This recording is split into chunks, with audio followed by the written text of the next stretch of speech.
Okay. இந்த வீடியோல நான் உங்களுக்கு என்ன ஃபார்முலா சொல்ல போறேன் அப்படின்னா, ஜஸ்ட் ஆர் ஃபேக்டோரியல நம்ம கொஞ்சம் எக்ஸ்பேண்ட் பண்ண போறோம். என்ன ஆர் ஃபேக்டோரியல் அப்படின்னு கேட்டீங்கன்னா, ஆல்ரெடி நம்ம என்ன பார்த்திருக்கோம்? So arranging r distinct items பார்த்திருக்கோமா? Arranging r distinct items. இதுக்கு ஃபார்முலா என்ன அப்படின்னு கேட்டீங்கன்னா, what is our formula arranging r? For example என்கிட்ட ஏபிசிடின்னு இருக்குன்னு வைங்களேன். ABCD.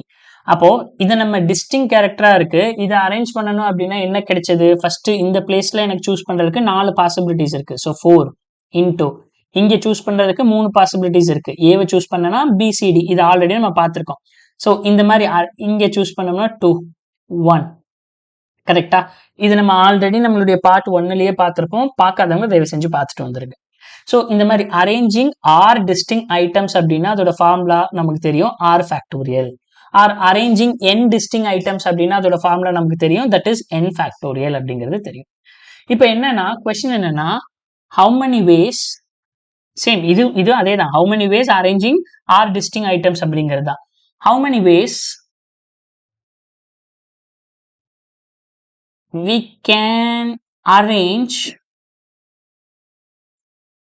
n items. How many ways we can arrange n items, அவ்வளவுதான். இங்க n வந்து டிஸ்டிங்க்டா தான் இருக்கும் அப்படிங்கறத அவங்க சொல்லல.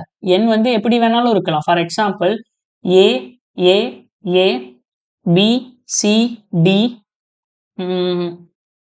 b c d d d e எவ்வளவு இருக்கு? 1 2 3 4 5 6 7 8 9 10.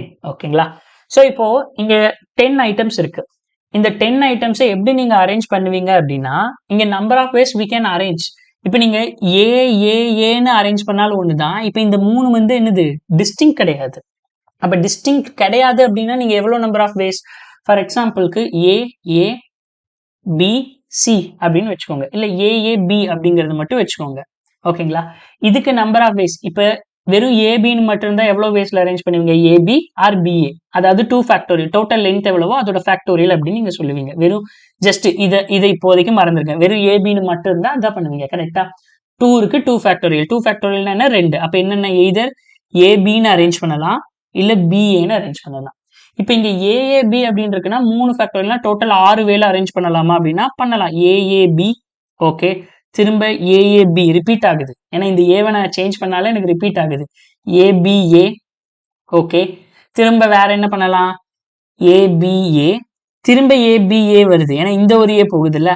அடுத்தது பிஏஏ, திரும்ப பிஏஏ. ஓகேவா? இப்ப இங்க யூனிக்னு மட்டும் பார்த்தோம்னா ஏஏபி ஏபிஏ, வேற என்ன வருது? AAB ABA BAA. கரெக்டா? பிஏஏ 3 யூனிக் கேரக்டர்ஸ் மட்டும்தான் இருக்கு. அப்ப நான் இந்த 3 மட்டும்தான் நான் அரேஞ்ச் பண்ணணும். மற்றது எல்லாமே வந்து தட் இஸ் டூப்ளிகேஷன். ஸோ இப்போ டூப்ளிகேஷன் கண்டுபிடிக்கிறதுக்கு ஃபார்முலா என்ன அப்படின்னு பாத்தீங்கன்னா, முதல்ல n factorial, n items arrange பண்றதுனால n ஃபேக்டோரியல் டிவைடட் பை எவ்வளவு ஐட்டம் உங்களுக்கு டூப்ளிகேஷனா இருக்கோ அந்த ஃபேக்டோரியல். ஃபார் எக்ஸாம்பிள் ஏ டூப்ளிகேட்டா இருக்குதா, இது எவ்வளவு நம்பர் ஆஃப் இருக்கு? 3 டைம், அப்ப 3 ஃபேக்டோரியல் டிவைடட் பை டி எவ்வளவு டைம் இருக்கு? இது ஒரு 3 இருக்கா, 3 ஃபேக்டோரியல். என்னங்கிறது இருந்து 10, அப்ப 10 factorial divided by 3 factorial, 3 factorial. இவ்வளவு நம்பர் ஆஃப் வேஸ்ல நம்ம அரேஞ்ச் பண்ணலாம். இங்க பாருங்க ஏஏபின்னு இருக்கு. அப்ப டோட்டல் என்னங்கிறது என்னது? 3 ஃபேக்டோரியல் டிவைடட் பை ஏ எவ்வளவு டைம் இருக்கு? 2 டைம் இருக்கு, அப்ப 2 ஃபேக்டோரியல். அப்ப 3 ஃபேக்டோரியல் பண்ண என்ன கிடைக்கும்? 6.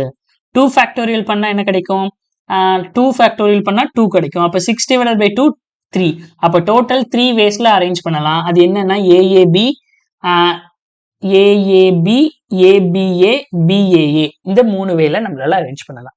ஸோ இப்போ இது எதுக்கான ஃபார்முலா அப்படின்னா, arranging r items, number of ways arranging n items. அவ்வளவுதான். இங்க n டிஸ்டிங் ஐட்டம்ஸ் கிடையாது. n டிஸ்டிங் ஐட்டம்ஸ்னா that is n factorial. But here என்னங்கிறது டிஸ்டிங் கிடையாது.